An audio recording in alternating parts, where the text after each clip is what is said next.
banks. But then a few legal cases were solved in favor of customer, and U.S. government imposed a regulation that bank should start behaving in a way when the bank is liable to prove that customer is incorrect and try to commit the fraud. Obviously, does not want to have an increase in from customers and group. What they did, they went on the other way, and they started spending on security. So by making their systems more secure, they cut fraud down. And this is the intended consequence. So you see that fraud on transaction here, the value of it is decreasing. Still, the bank is liable, and still bank has to prove all the time that customer is right or wrong. Well, do you think of that consequence in this situation?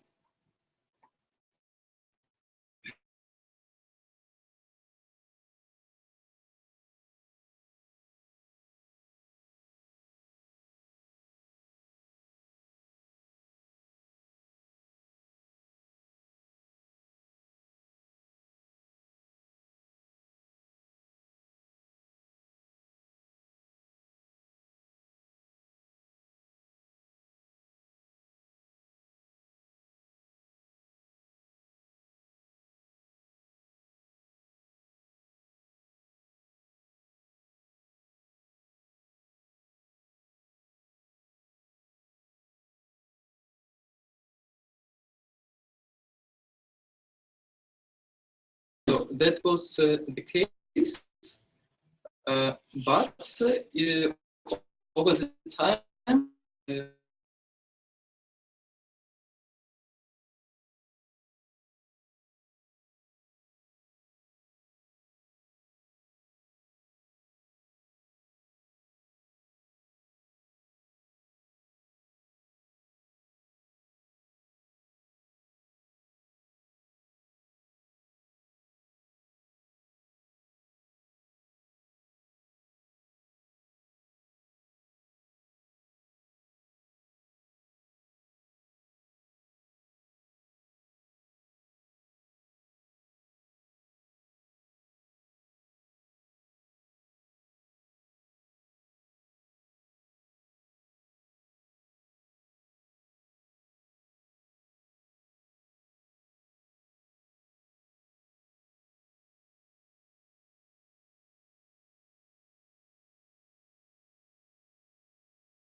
happening, then we have to create a simulation model.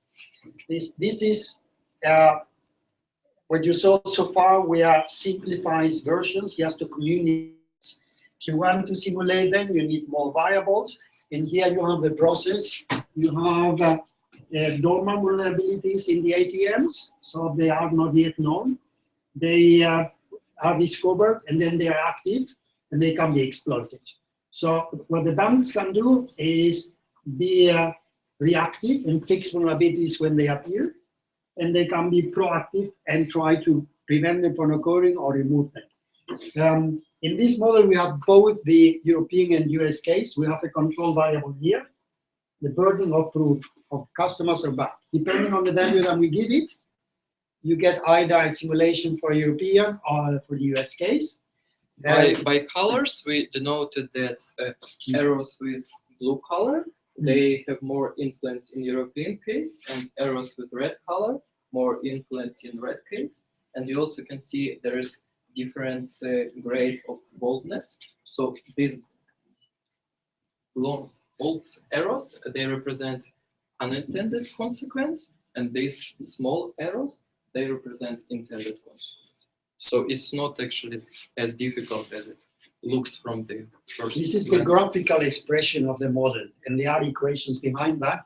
The tool that we use is called Vensim, and with that you can place the objects on the screen. Variables, so where you see boxes, you are seeing variables that will accumulate. Where you see these double arrows, you are seeing differentials or expressed as flow. So for instance, if you look at the active ATM vulnerabilities, they can be increased by activation of vulnerabilities and decreased by patching or fixing the vulnerabilities. Whereas the vulnerabilities, the normal vulnerabilities, they can be decreased by some of them becoming active or some of them being removed. And then these processes are influenced by different factors that you see around. The different arrows that you see in red or blue color, they are indicating how these factors depend on each other. So for instance, the variable, say, vulnerabilities removal is influenced by the average time to remove the vulnerability, and it is influenced by the amount of normal vulnerabilities and so on. And from that, we can write equations. Some of the equations are immediately written by Vensim because of the topology of the graphical model. Vensim knows how the relations are. Some others you have to introduce yourself. Then what we do is, from the literature, from the cases, we calibrate the model and simulate that. And when we simulate the model, in this case, we have the European case, then we can play here, simulate, and we get the result, which will be expressed in a diagram. Actually, it's the diagram, if we see the total float rate, will display both the European and the US case, because we have loaded both paths there. Okay, that was the wrong one. This one. So this is the result of the simulation.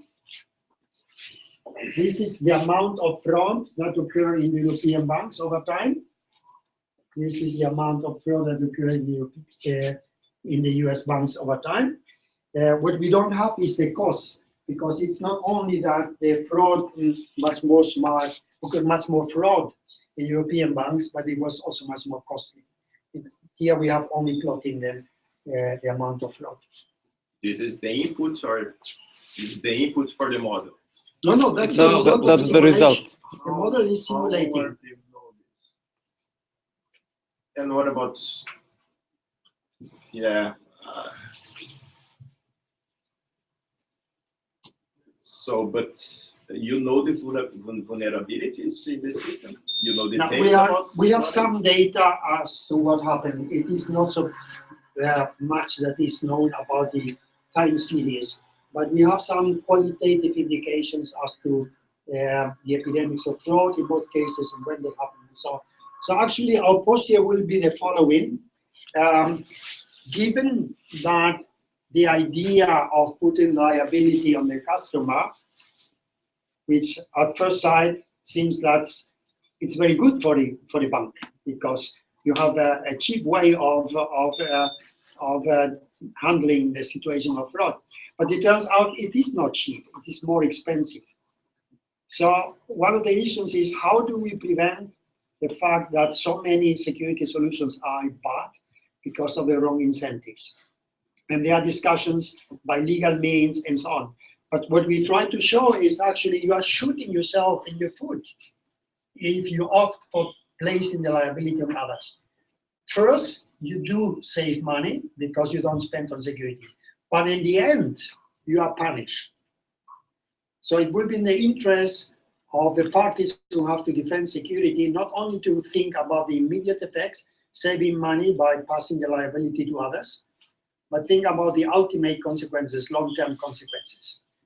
And this is one of the examples that show the long-term consequences for those who try to pass the responsibility, the liability to others.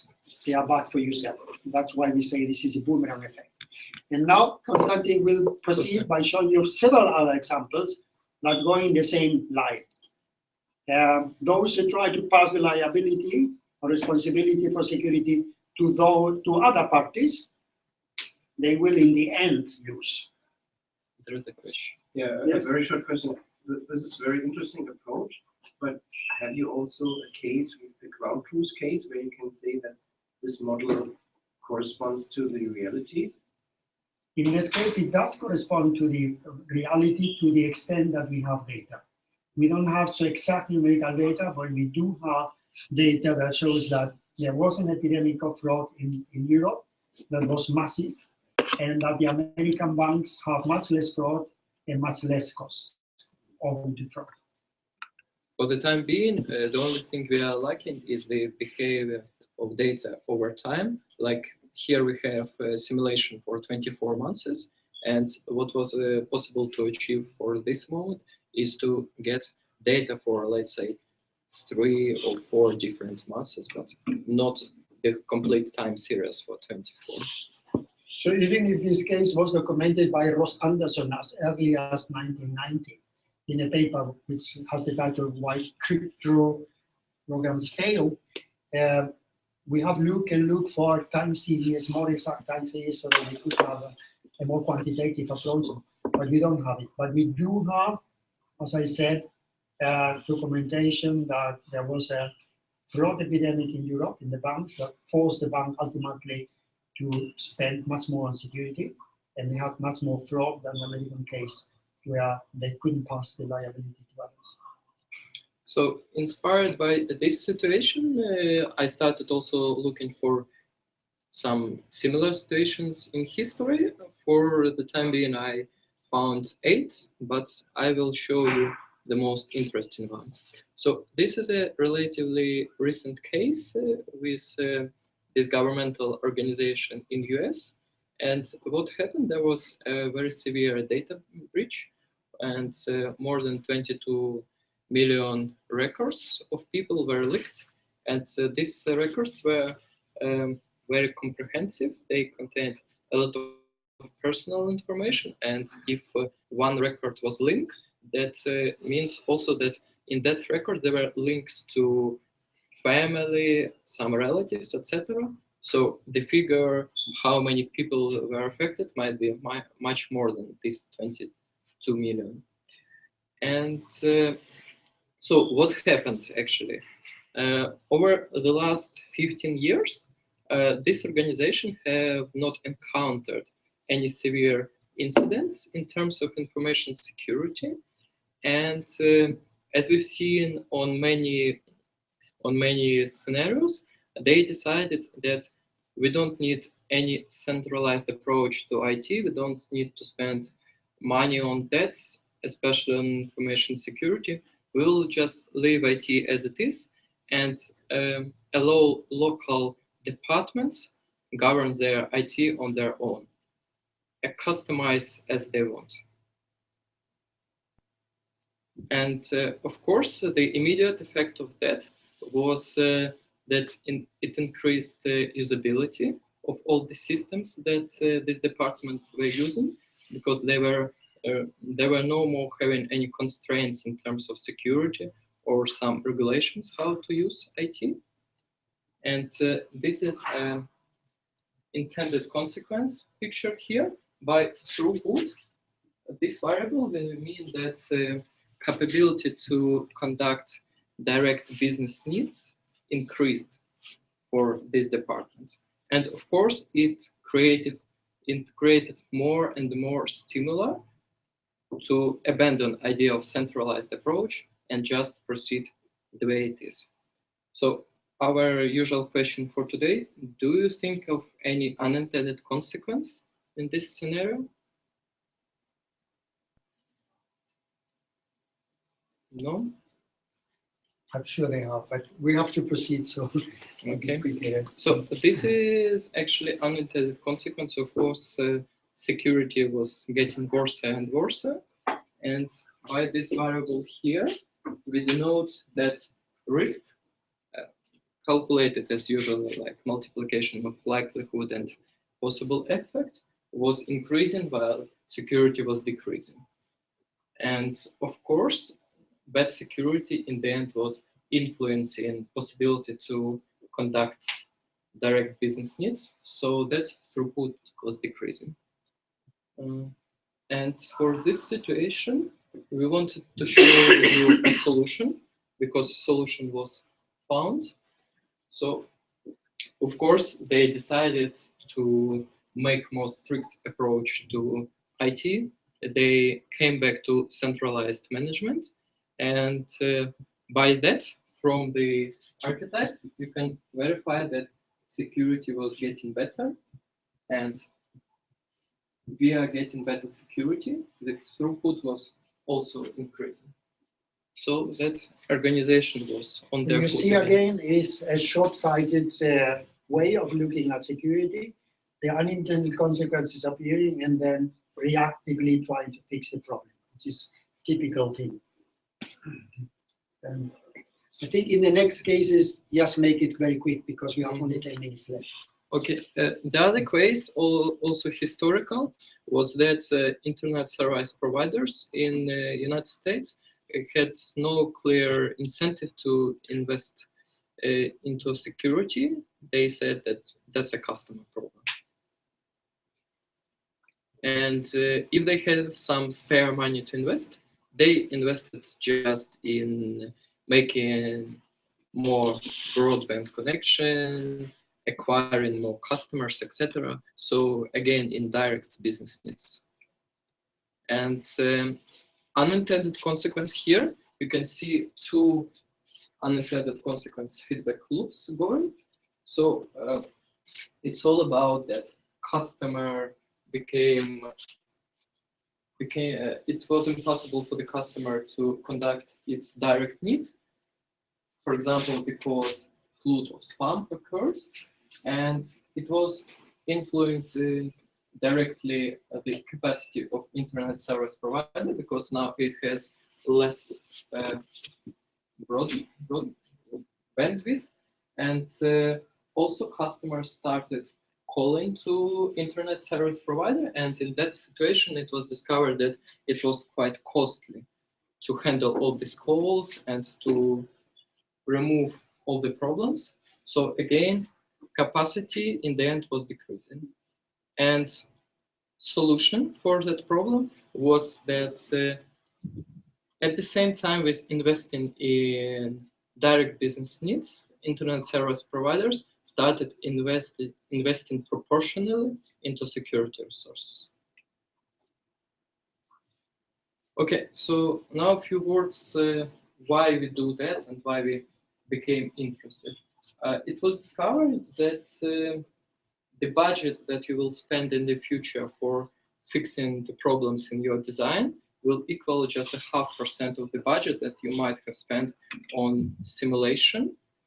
So for example, to pay to me and Jose for making a model to you that will simulate so that you can predict all the future consequences.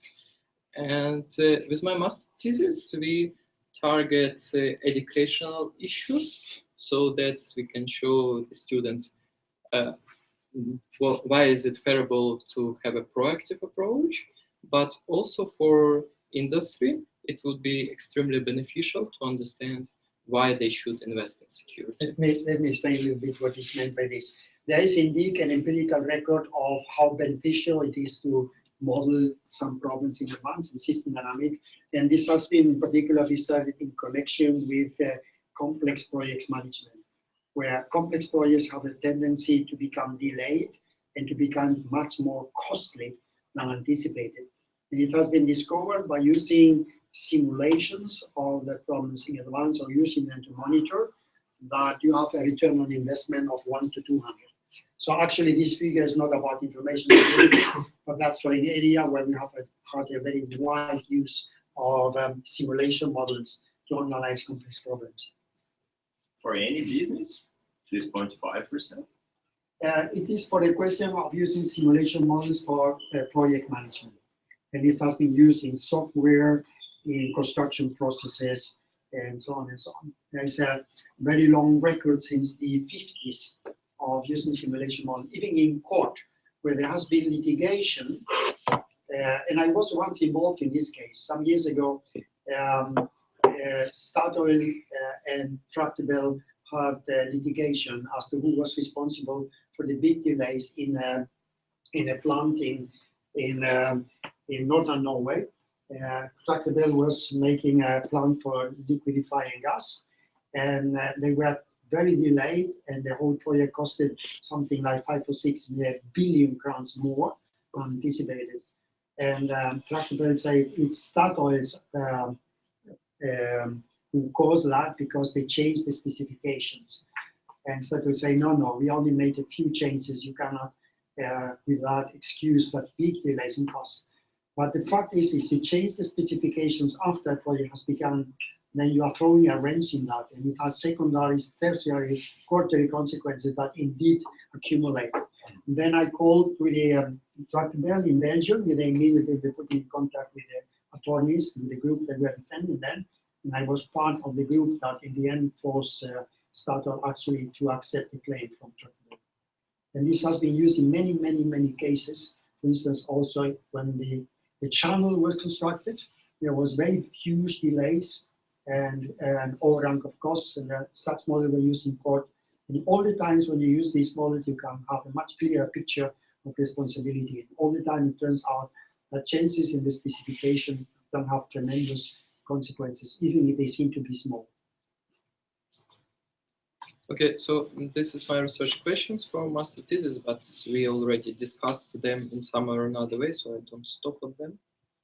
And here are a few more arguments why do we need to imply system dynamics model. So first of all, if you look at your system, you should always understand that there are some systems that are interacting with your system, and if you make some action that presumably should have outcome only inside your system, perhaps there is also some link to other system that will backfire over time to your system. Also, many people are hard to accept time delays and to understand that this result is the cause of action that was made a long time ago. And through the system dynamics, we are able to see not only relations between system components that have direct relation, but also to understand the transitive relations, how one component influences on the component third through the component second. And of course, there are many nonlinear relations that we also cannot anticipate just by thinking. Okay, so to conclude our presentation, I wanted to say that actually we have two options how to handle problems with misaligned incentives. We can either impose a regulation that was done in the case of United States banks. They were obliged to do like that. Or we can educate companies and people responsible for design of systems in favor of proactive approach and in favor of understanding that boomerang effects might backfire over time. Let me add a little thing to this here. When you have complex systems with big time delays, and when people trying to solve a problem by thinking, okay, that's my action to achieve that consequence, then they tend not to look at the long-term effects.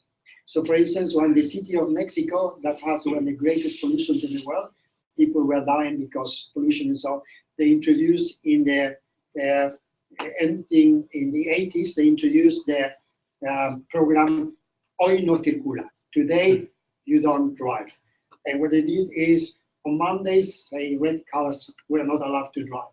On Tuesdays, yellow cars were not allowed to drive. On Wednesday, green cars were not allowed to drive. So by reducing the number of cars by about 20%, they did that for the 5 work days of the week, we were expecting a reduction in traffic and pollution by 20%. That didn't happen. They got much more traffic and much more pollution. And that's typical for complex problems, that they try to solve the problem and they forget about the consequences, unintended consequences they get around. So they get typically better before worse behavior. Yes, they got some reduction in traffic to begin with, but after some months, they got much more traffic and pollution. Why? Because the people who had the red color car that couldn't drive on Monday, they bought a yellow car, but not a new car, an old car, a wreck that polluted a lot. And everybody did so because they had to go to job, they had to buy things, the public transport was not very good and so on. So in the end, there were many more cars and they polluted more. And if a family has 2 cars, then more people in the family can use the cars. And believe it or not, the same experiment was done some years later in Santiago de Chile, exactly with the same result. And that's very typical of complex problems. Yes. So typical behavior of complex problems is you first achieve the goal that you believe you needed. So the bank introduces putting the liability on customers, yes, less fraud. But then this is exploited. There's an attack mode. And in the end, you get a better before much worse behavior. And similarly, with many other cases in information security on other things. So we believe that one way to go is by create understanding so that people and defenders no longer think so simply, okay, I put the liability on others, and I can't forget the issue. But what about your model? We can use your model in another business? Because we are talking about the tool, I mean, the way of reasoning about problems, but the model that you came up, you have to, the tool allows you to build models. And with this, but of course, building a model takes some time. You have first to find out the evidence, the data, and so on, then conceptualize that, test it, calibrate it, and so on. So it's a long process, but it is a process. I think this NISLab should invest in having this software tool and using it more and more, because after all, we know it's not only technical solutions. We need to think of a wholeness of that in information security. Yes, I know. So it appears that you're working with the assumption that discounting is 0%. Okay, so things that happen in the future, that's got the same value as if they happen now. So typically when you do decision making, that may not always be the case, because future might not be quite how you think. So investing in security early on generally is a bad idea, because you want to make sure that the business flies. So if Microsoft had been investing in security in the 70s or 80s, Microsoft would not have existed today because it would have been bankrupt, right? So the argument doesn't really work. Yeah, I see your point, but on the other hand, you are only considering the aspect of Microsoft. What happened is, as Microsoft has put a lot of the cost on others. So it's me and you and others who have been paying for Microsoft having a free ride. And that's what and that's known as externalities. And what was the alternative? There was no any other operating system. Digital CPM. I was in the company working there. I couldn't believe that you guys bought this crap. The point is that if you invest in security early on, before you understand the viability of your business, then you're going to go bankrupt. You need to invest in making a viable business, and then you add security later when you know you have a viable business. So what Aina is saying, don't get a job as security expert, because that's not going to. No. But I see your point in that we could improve the model by actually seeing what the ultimate cost is, because even if the costs come in the future, they can be very costly. As to the banks, they have understood the lesson. They understood that it was not a good idea to postpone security or to make the customers liable. In the case of Microsoft, I can see a bit more the point, but that has to do with another phenomenon, is that in the question of software, the winner takes it all. The first that comes to the market has a tremendous advantage against those who come later. So there, I think we need both things, legal regulations and insight. Because insights will not be enough. Can I People comment? tend to be egoistic. Yes? I was just doing something that's related to this to some extent because I'm dealing with some Chinese providers. Now, there's a new law being passed in Norway on the definition of critical infrastructure. Now, NCOM, which is the regulator, they have to do something in the Norwegian civil service that's called a regulation impact assessment. This was designed after the model of the environmental impact assessment.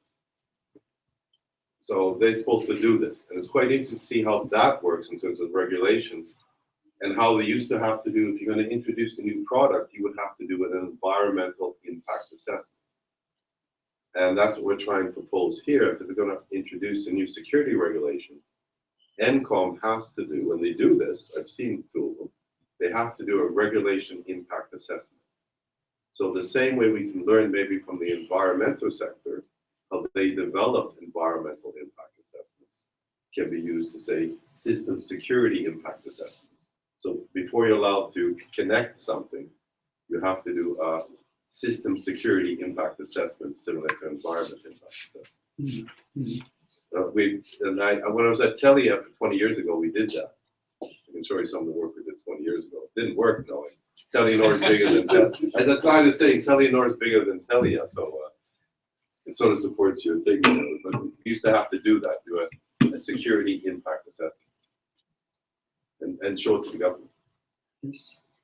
Slobodan? Just a short comment.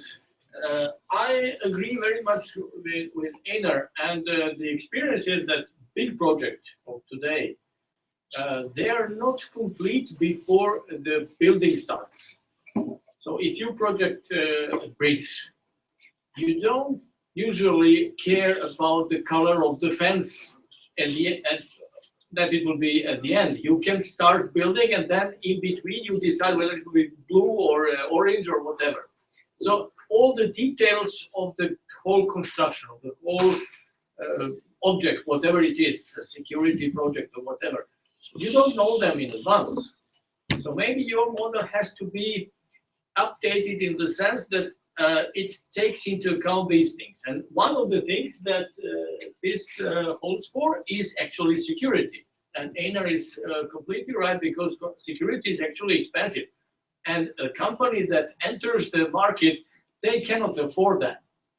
Yes, I don't disagree totally with you, although to some extent, I believe that this means that you are, by not thinking about security, you're actually passing the cost to others, which is something that many enterprises do and banks and so on. And it's actually much more complex, because in addition to misaligned, in some cases, you have the issue of asymmetric information.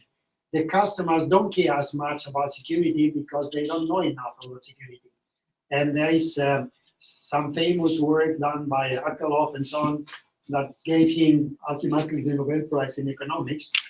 But his work was first rejected by 7 or 8 journals because they didn't think that would be relevant. And that's about what happens when you have two parties dealing with the transaction, and one knows a lot about the object of the transaction and the other not. What happens then is that pushes bad solutions to the market. And that's one of the big reasons why we tend to have very bad security, because those who develop the software know how insecure it is, say Microsoft, whereas the customers don't know it. I will tell you a joke about what happened when God called Bill Gates and President Putin and President Obama and said, "I am God," and the world ends tomorrow. Then Putin immediately made a speech to the Russians and say, "I have some bad news and some very bad news. The bad news are God does exist. The very bad news, the world ends tomorrow." As to Obama, he calls also, "The Americans, I have some very good news and some bad news for you. The very good news, God does exist. The bad news, the world ends tomorrow." Bill Gates call other people at Microsoft and say, "Dear Microsoft, I have some good news and some very good news. The good news, I am so important now that when God has a difficult decision, he asks for my advice. And the very good news is we don't need any more to debug our software." Which causes all the problem. Okay, thank you. There is another little comment here. So Okay. you're making the, let's say, implicit assumption that security, you can only call something security if it's proactive. Whereas I would say that you can do reactive security. So having a really, should I say, agile organization such that you permit a lot of bad things to happen, if you're really good at tidying up and recovering. Okay? It's just a different perspective of security, which you may not like, but it is maybe in many cases a much better approach to security, because then you handle the problems when they occur, and from like an accounting perspective, you're only looking at real cost. You're not looking at estimates about probabilities in the future, but the best case is bad guesswork. So reactive security is probably in many cases much better than the proactive. And then that is not captured in didn't dismiss reactive security, nor do I doubt that in many cases that's the realistic way of dealing with that. Is that there are situations where those passing the liability to others about security in the end suffer more. And they should know about that to make a clever decision. That's our point. So I am not dismissing that it's needed to have technical solutions to security. Slobodan? Last question, slowly. Okay. I don't think Bill Gates knew anything about security when he created Windows in 1985. Nobody knew. Whatever he did, nobody knew anything about security at that time. Probably you are right, yes. So we have to count on that. And that's why I agree with, we have to do reactive, we have to be paid very well for that. I agree on that. Once they capture the But market. you know what he said about Bill Gates? He said that he says, we software tomorrow and fix the problems 2 weeks later. That's what they do. Or some months later. Okay, thank you. All right, thank you very much.